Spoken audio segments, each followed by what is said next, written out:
I mean, there are studies out there that found that when you sleep in a cluttered space, it impacts your quality of sleep and even anxiety for your brain while you are sleeping.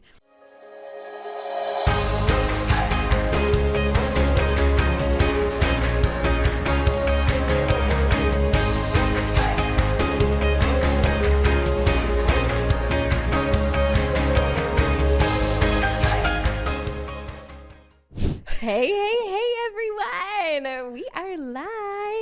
I am so excited to welcome you back to the Modern Direct Seller podcast. And I have brought an incredible guest to join us. Katy Wells, how are you? Good. How are you? I'm like laughing because this is like, we have so many similar like facial expressions and we're both like, ee! Like if you could hear what's going, like it's like a squeak inside my brain. Like I'm so excited and you're doing the same thing. And I'm like, this is my girl right now. So I'm so happy to be here. Oh my gosh. I'm so happy to have you. And Katy and I have been in like a personal development little mastermind group where we've connected over the last year or so with a bunch of other incredible entrepreneurs. And you got a book launching soon. Today, in fact. Soon, yes, because we're pre-recording, but when you're listening to this in real time, Katy's book launches today. So let's just do a little celebration dance for that. Katy, congratulations. I know this was a labor of love, and I can't wait to introduce you to everyone, but your book, Making Home Your Happy Place, is officially available for purchase as of today, right? Woohoo! Yes, as of today, February 17th, 2026, you can go purchase.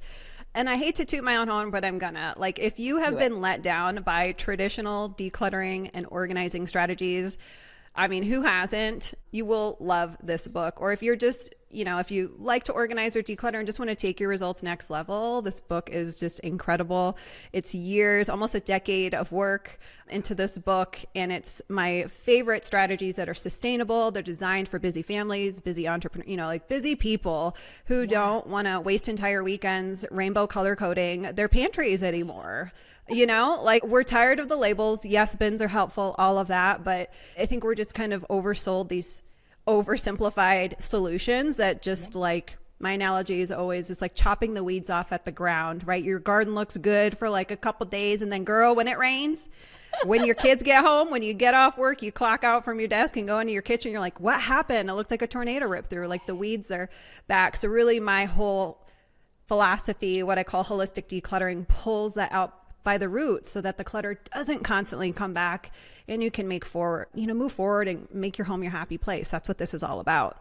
Oh, I love that so much. And I also know that writing a book is like birthing another child. And so from a perspective of like you said, decades of work and doing this and putting it into a final product that is so accessible to the general public, right? We're not signing like a huge multi-million-dollar contract to get Katy's brain. It is all in a book. So congratulations. That is so incredible. So stoked. Okay, we're going to dive into all of it, like decluttering, all things, to give people just maybe a little teaser of what they're going to get inside the book. But before we go there, I'm going to do some rapid fire. Can we start with rapid fire? Do it. And then we'll do fire hose, girl. Fire hose. I'm ready. I'm bracing myself. Okay. First question. What is one item people keep that they really never need or almost never need? Okay. This is going to... all the boomers, all the millennials, really millennial. I'm a millennial. I was born in 88. Like this is gonna upset. This is gonna ruffle some feathers. Okay. Cords and electronics and like all that stuff we no longer use. And like the cords, we're like, what does this go to? We don't know what it charges, but we're like, but what if I decide like I need to print something on a printer I don't have anymore? What if the 2012 Kindle comes back? Like, it's just, it's too much. It's too much. The old digital camera, like I'm thinking about like the battery packs that went into the old digital cameras. That might be in a box somewhere around here. Yes, it adds up. I feel like it's kind of like, it's very freeing to let it go though. I will say it really is. You never think about it again. Yeah. Yeah. And you'll never look for it again because you really no. are never going to use it again. So good. Okay, next one. What is your non-negotiable happy place spot in your own home? Is there a place that you retreat to or find yourself in a lot?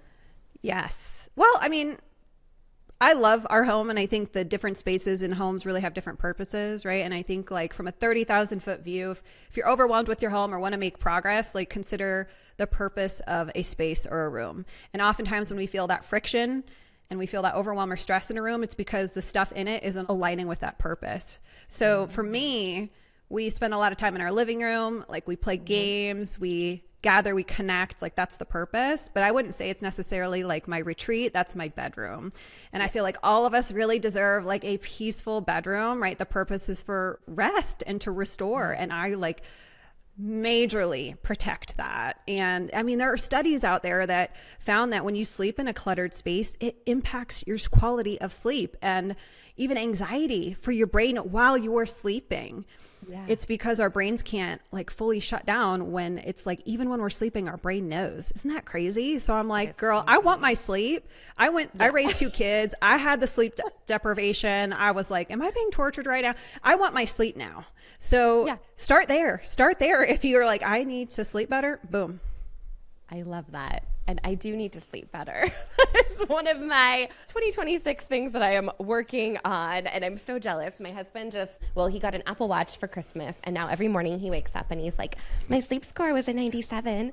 And I'm like, you know what? Don't tell me that. Like, I'm over here like really pushing for my 70. I'm like, I'm like, what? I'm like spraying all the things. I'm doing all the like nightly wind down because it is.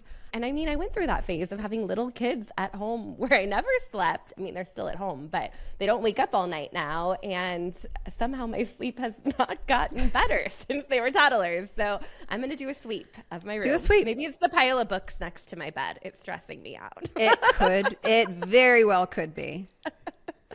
So good. Okay. Next fun question. What is your favorite kind of easy reset music show vibe while decluttering or just chilling? Is there like do you have like a go-to thing that just instantly puts you in the mood? I will say I'm only 37, but I feel like I'm like 73. In fact, my Spotify Wrapped age was literally my dad's age, 73. So that gave me a good chuckle because I listen to so much classic rock and like Led Zeppelin and Beatles and just like all the things. But over the years, I've really, going back to millennial, like I loved listening to like 90s club music and 90s pop music growing up on the radio. And I was like, I want my kids to be like 90s kids, and they love it. So when we reset or like, you know, do stuff as a family, it's just fun to put on. Like my youngest kid, he was like, he was like born for the 90s. I'm like, this was a good era. So like, it's just so much fun. And I think too, it like connects you and your kiddo to you. It's like sentimental, you know, it's like sentimental music. And it's like, so like, how could you not like move and dance? So that's my thing. Okay. You're totally my spirit animal. I literally last night, my son was like, I was like, are you wearing a swim shirt to bed? And he's like, no, it's Abercrombie and Fitch. And I was like, oh, I like girls that wear Abercrombie and Fitch. I started like singing that song and he was like, what are you talking about? And I was like, you've never, Summer Girls. Let me play you the song. It was like a one-hit wonder, but like, yes. We're here for it. That's my favorite. It's now vintage. It's now like cool and vintage. We're very cool. So, very cool. Yes. Oh my gosh. Okay, Katy, we're just barely scratching the surface, but officially, welcome to the podcast. You have your own podcast, the Maximalized Minimalist, and are a leading voice in the decluttering space. We've already talked about your brand new book dropping today, Making Home Your Happy Place. We'll definitely link to that in the show notes. But just give us an idea. Who is this book for? Who needs to read it? What was kind of behind it as you were writing it? Give us a little teaser of what we can expect. And I'll be honest, you sent me the manuscript in advance. So I started it, and the first chapter, I was like, oh, this is so good. So I can't wait to dive into the whole thing. So I feel like this is a little preview for me too. Yeah. So here's what I want everyone to understand. And I think, you know, starting here is important. Is like I mentioned, I think we're for years and decades, we've been giving the same types of surface level solutions for a much deeper issue. And years ago, I remember, again, failing with all these methods, spark joy. And by the way, I'm not knocking anything. There's different, quotes and mantras and strategies that work for people. But at the heart of it, 97% of people who attempt to declutter give up within 2 weeks, and most of them gain that clutter back. When I read that years ago, I was like, well, no wonder. And we all feel so alone in our struggle. We're like, right. I'm the only one that struggles with clutter. What's wrong with me? And we really begin to personalize it and feel so much shame about it. Yeah. Especially when you hop on Instagram and like TikTok or wherever you spend your time, you're like, look at her perfectly organized kitchen. Like, oh my gosh, like it just makes us not feel so great. And when I read that stat, I'm like, okay, like the definition of insanity is doing the same thing over and over and expecting a different result. I'm like, what is missing here for most people and most women? And so my background is in holistic wellness. And so I'm trained to like look for and identify root causes. And it worked so well when my husband and I had a holistic wellness clinic, and worked so well. We saw so many people heal from the inside out. It was just incredible. And I was like, what if I just took that same philosophy and applied it towards the home? And instead of just looking at the symptom, clutter is a symptom, right? And I was treating it like the surface problem when it was a deeper one. So instead of just focusing on the stuff, I started focusing on myself. Like, why am I struggling to let go of these clothes that I used to wear in my 20s? I know on paper, this is clutter. Why am I struggling to let go of this stuff? Why am I struggling to identifying different patterns, different roots to my clutter, and addressing what's going on in between my ears, and pairing that with not marathon declutter sessions that wear you out, overwhelm you. I mean, I can't tell you the time I would start a marathon session, give up 2 hours later, and my house looked worse. And then I was like, if this is decluttering, I guess I will give up, because like it left such I had like PTSD. I was like, this is horrible. I can't do this, right? Mm-hmm. And so pairing that, getting to the root of it, the mindset, the psychology, and normalizing so many people struggle with clutter, and pairing that with sustainable strategies. For me at that time, starting a new career, working in an office, 5 days a week, raising 2 kids. I didn't have 6 hours to like redo my pantry, and that is really where I started to see the biggest, fastest change, not only in my home, but also like I truly went from like pre-decluttering in this way. I was like a no mom. Anytime my kids said, hey mom, can we play? No, I got to do something. I got stuff to do. No. And then, slowly over time, I started enjoying my home, being present with my kiddos, which is really what so many of us crave. Working from home, I started being able to be more productive, get more done, save so much time and energy. And it was just such a reinforcement that our outer environment really impacts our inner one. I know we all hear that, and I know it can sound really woo-woo, but it's just the way, again, going back to the psychology, it's the way we are wired. Our brains are wired to crave peace and order, and clutter is the opposite of that. So it was really such a profound experience, and I was like, I gotta talk about this, Yeah, I love that. So why do you feel like so many people feel so burdened by our home today? Like, I feel like we're definitely living in this age of stuff. Like, there's stuff everywhere. Like, my kids go to school and they bring home stuff. They collect things and bring stuff into my house. There's stuff everywhere. So do you feel like it's maybe even more of an issue nowadays than it used to be in the past for that reason, because we just have more stuff? Or I feel like there's a timeliness to this that is where so many people are probably listening right now being like, oh yeah, like that's me. I got stuff. Well, yeah. I mean, I've read that our generations alive right now have like more stuff than like anyone in history. You think about the accessibility, you think about credit cards, you think about marketing, social media. Like a lot of us have maybe some shopping habits that certainly aren't helping our clutter issue. And of course you have Amazon account. Girl, I used to declutter with my right hand while I was shopping with my left. And I was like, okay, this is not helping Katy, And so the average American home, Becky, this is insane, but it's true. The average American home has over 300,000 items in it. And I think it's like a lot of us are like, oh my gosh, well, that can't be mine. Or it's like, well, clutter, they might recognize like clutter is annoying, but it kind of feels like this passive thing. Like, okay, 300,000, that's a lot, whatever. But if you look at it like instead of like 300,000 items in your home, look at it as 300,000 magnets for your time and attention. And every time I say that, I get like the heebie-jeebies. I'm like, what? Right? It hits different. And I want us all to recognize like clutter is such an easy can to kick down the road, right? I'll get to it later. I don't have time, all these different things. I had all the reasons too. But when you think about, just for a second, what clutter is stealing from you, I mean, you only live once, right? And I don't, it's just like, I want to be present. I want to be able to do things I freaking want to do. I want to read a book and not like be tied to another task in my home or argue with my husband about whose turn it is to pick up all the toys. It used to take me 30 minutes to pick up the toys before I decluttered. And no wonder he and I were constantly like keeping score. Well, I did it last night. No, you did it. Right? Yeah. Like it's so impactful. And on the flip side of that, every time you let go of one of those things, Becky, you regain some of your time and energy. And talk about like mental clutter, I think is increasing massively for us with technology and, it's nuanced and a lot of reasons, but it's just like the physical clutter creates so much mental clutter, and that will start to ease and lessen. And there's a direct correlation between the amount of stuff in our homes and our anxiety and our stress. I mean, studies show this.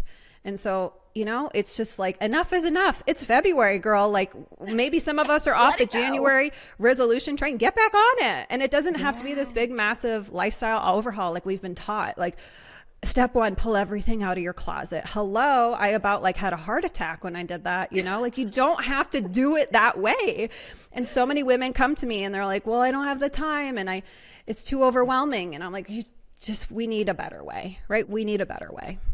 Okay. So I know you talk about in the book the 4 different types of clutter. Would that be a helpful place to go next so we can understand kind of like what we're dealing with? And then we can talk a little bit about how to deal with all these things. Yeah. So one thing I discovered quickly along figuring this out on my own is that there's not just one type of clutter. And this explains why some things you're really good at decluttering and other things you're like, this is really hard. Like my 20, like my clothes I wore when I was 20. So we'll talk about this. So if you look at clutter like an onion, if you've ever cooked with an onion, like the outer shell, that little peely, very thin little layer is what I call superficial clutter. This is the easy stuff. It doesn't take strategy. It doesn't take a mindset. It doesn't take a mantra. You just put a little time and attention and energy into it. We all have these things. It's the lowest hanging fruit, broken, excess, unneeded, unwanted. Your brain isn't giving you objections like, well, and if I need that one day. No, it's just like you grab a trash bag. This is where trash bag challenges or whatever you want to do, really helpful. Or even just a few minutes a day looking for superficial clutter. It comes off really fast when you just, again, time. The next layer in the onion is a little bit thicker, right? And I also want to say really quickly too, if you've noticed that you declutter, your home feels good for a couple days, a week, maybe a month, and it fills back up really quickly, it's often because you're not going beyond the easy clutter. Second layer. Right, Okay. right. Okay. Yep. So scarcity clutter is next. This is the just in case, right? The old cords from the old Kindle, the clothes that might fit someday, like all these different things. Like it's the fear that often justifies it or feels like it's justifying in the moment is like, this is useful. I paid money for this. These are those types of things. Most people just don't address that. They just shut the door and are like, I'm good with the progress I've made. Then the next one is, all of us have heard of sentimental clutter, right? Yeah. This is the more emotionally loaded. It's grandma's chinas, baby shoes, wedding dress. Like there's meaning attached to that. And then at the core, and I feel a lot of people struggle with this and don't really know they struggle with it until I name it, identity clutter. So these are items that are tied to a past version of you, someone who you used to be, someone who you want to be, an aspirational version of yourself. So these could be like the old corporate clothes you don't wear anymore, but you're like, wow, when I look at those clothes, I think of myself. I remember putting those suits on and feeling powerful and people respecting me and feeling confident speaking in front of a room. Like it's the meaning we assign stuff. It's the yoga mat you never unrolled. You bought it in your wellness area, January 1st. And it's like guilting you every time you walk past it, right? And it's just like all our clutter speaks to us. And you'll know what type of clutter it is based on what your brain says when you try or attempt or consider letting it go. But it's just like when you build a home, my dad's a woodworker. And so I witnessed once him building this tree house. And I thought, well, I was like 5, and I was like, okay, we just need a hammer and nails, right? And he was like, actually, honey, we need a lot more tools depending on what we're doing. And it's like the same thing applies for these different clutter types. So that's why one size or one method or one strategy fails for all of us. It's because you need specific ones for each clutter type. Yeah. Well, and I think that's so interesting. I'm like identifying different things right now as you're running through the onion. My eyes are watering. No, I could feel it. But I think it is so interesting because I think that as we have to deal with that, it's like peeling back different layers and being okay with it and knowing that like it's not all created equal. And I think that's where it goes down to like the color coded bins or the label maker that like, yeah, that is a strategy. And like, we all love color coded things. That's really fun and pretty, but that might not work when you pull out grandma's china, or that might not work when you pull out those sentimental outfits that you wore when you went to that concert that one time, or like whatever it might be for you. Right. That's right. Yeah, that's so right. And I share that because it was so eye-opening for me, because I was like, why isn't something working? Or like, why can I declutter other people's houses but not my own? You know, it's like, it's the meaning we assign stuff. Yeah, you hold it on tight. I get that. Okay, so then what do we do about it? How do we deal with the onion?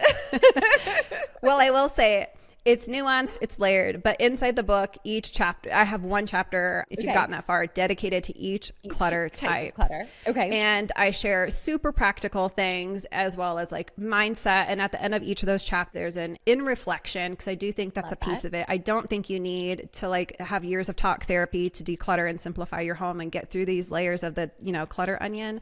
And then there's an in action. So it tells you how to put into action what we talked about in the chapter. But honestly, I'll just say from a very simplified standpoint, no matter what type of clutter we're talking about, really what you're doing is you're identifying with curiosity and not a judgment these patterns. And our brain is wired for survival above all else. And going back to that wiring, it can feel for a lot of us very unsafe to let go of the extra spatula, to let go of the extra thing or whatever. And I think it's just normalizing that feeling instead of feeling like shame about it, or I wish I were better at this, or I'm just a hot mess, or I'll never be organized like that person. And reframing that belief. And honestly, a lot of declutter progress happens between the ears before it happens in the home. You get to choose what programming you want to have moving forward.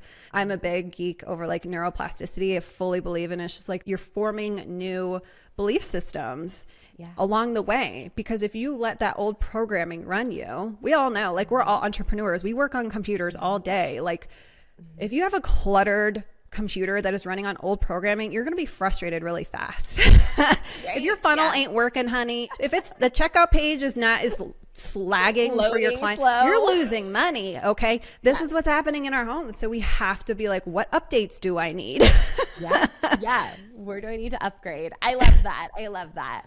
Well, and speaking of which, since we do have mostly entrepreneurs, direct sellers, social sellers listening today, most everyone is working from home. If they're not full-time working at home, they're part-time working at home or running some element. I mean, I feel like these days with a phone in our hands, most people are running some portion of their business from home. So any particular tips that you see that really impact that entrepreneurial spirit, or that person that may also have inventory that they're holding on to for their company, or swag? Oh my gosh, swag. Like I have sentimental stuff that I'm like, oh, when I was with that company, they gave me this special thing and I have it. Like anything that might be more helpful for an entrepreneur to hear from you today, as they're not just thinking about their home, but also running their business out of their home. Yeah, it would be a couple things. So just again, 30,000 foot view, every single item in your environment is visual input. So like I said before we hit record, like I don't have a dedicated office.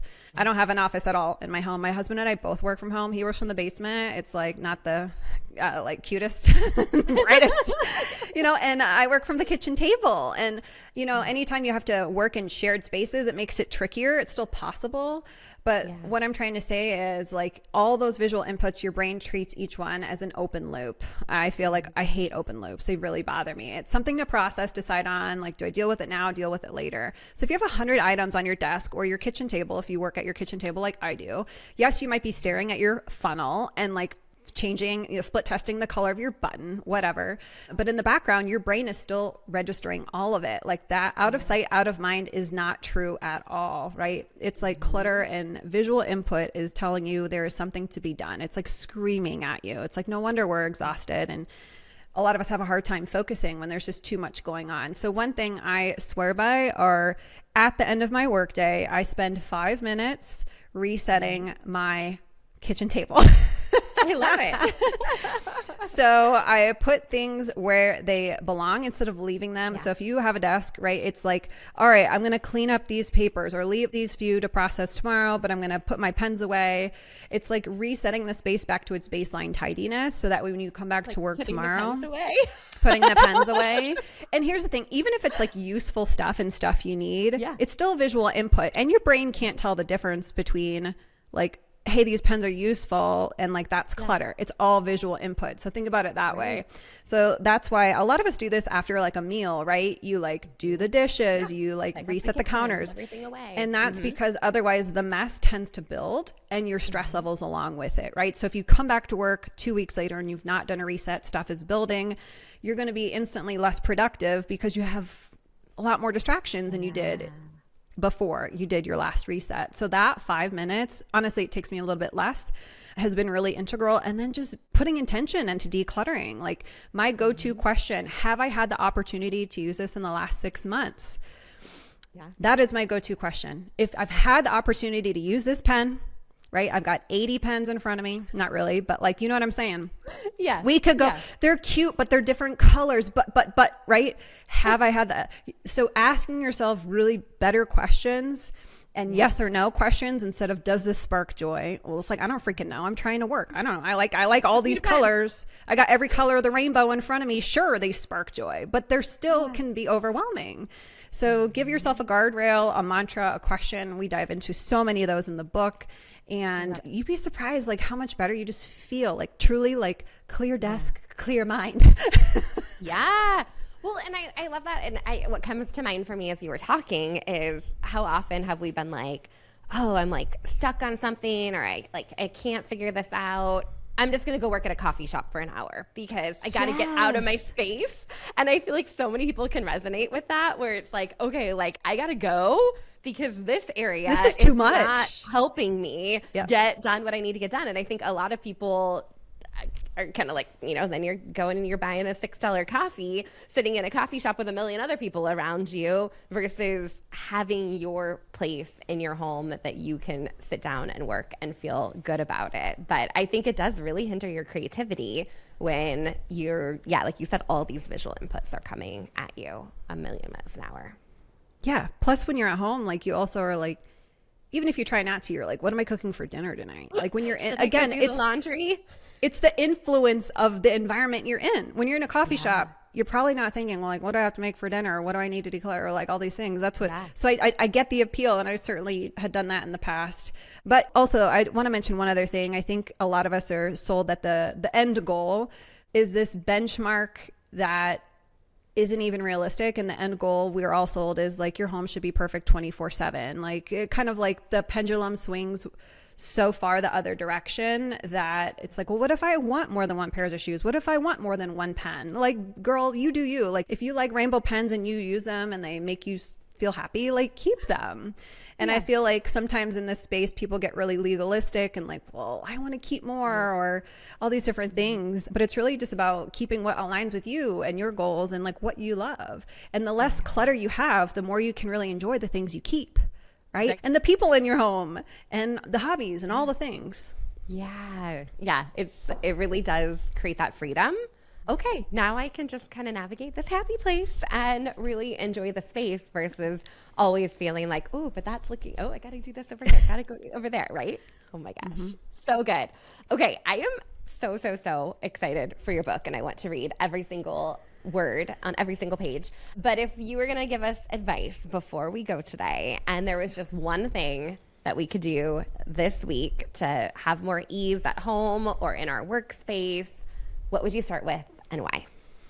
pick one surface area you use and see every day, right? If that's your desk, pick your desk, clear it off. Again, like, don't feel like you have to declutter everything, reset it, put stuff back into drawers, find home for things. A lot of people are like, well, it landed here because I don't have a home. Like, that's where bins do come in handy, right? Yeah. Pick one spot. Your kitchen counter, your island, your nightstand is really low hanging fruit. It's typically small for most people. Like, maybe you have some books that, I mean, if you're honest with yourself, you know you're not going to read. But the reality is we're afraid to let go of them because it's like, well, what if I never become that perfect parent? Or what if I forget the parenting script? Or does letting this go mean the death of a dream? And, you know, like it's the meaning and nuance we assign things. But the reality is a lot of things on surface areas aren't that heavy. I was just giving examples from my own life, you know. I bought the books and never read them. And I was like, ugh, that was hard for me. Pick one spot, even if it's just a 12-inch by 12-inch spot, clear it off. You will visually feel that facelift. Like, you will be able to breathe. Like, even when I look at before and afters that aren't my home of a nightstand, which I see all the time, hundreds of times a week in my communities, I go, I can breathe. It's not even my home. Why? Because our brains crave order. And when we start on surface areas and not somewhere obscure like a junk drawer, we don't see that every day. Like, it reminds us, hey, I can do this. And hey, there is hope. Because I know sometimes, girl, if you've got kids, you work from home, it's a lot. I totally hear that. And you can start expanding from there. And that action creates more momentum. And it's just so compelling. So just notice how you feel. And if you crave more of that, like, you know what to do. Yeah, I love that. And I love starting with the surface area because it is such a visual. It's like, oh, I walked in and, like, I think everyone has one of those like little side desks in their kitchen, or a lot of us do. That's like the dumping ground. I'm always like, what is all this stuff? Like, moving things off of there. But that, I know, like, in our house, that's one area that I'm always like, why is this here? What is, like, I don't even want to tell you what is on that desk right now. It's probably like something disgusting my kids dropped, and papers from a board meeting that I went to, snack, and a piece of mail that didn't get filed. You know, it's all of those things. But you're right. It is pulling us away from that happy place of having ease in our home and being with the people that we love and doing the things that we love. So, all right, we got some work to do. We do. Let's do it. Katy, this was so incredible. I feel like we could talk all day. Loved our conversation. I'm so excited for your book. Congratulations. I can't wait for all of our listeners to click the and link. Clink. No, clink is a cheers. So let's go. Click all the things. Link it. Go check out Katy's book. It is going to be a fantastic read that will change your life and how you operate at home. So thank you again for being here. Thank you. This was incredible. Thanks, Becky. Thanks, Katy. This episode is sponsored by CintShare. CintShare is the #1 social media scheduler for direct sellers and loved by creators in any industry. It's truly your one-stop shop for all things social. Join hundreds of thousands of social sellers and entrepreneurs who turn to CintShare for free social media training and resources. Get started today with your free 30-day trial at moderndirectseller.com/CintShare.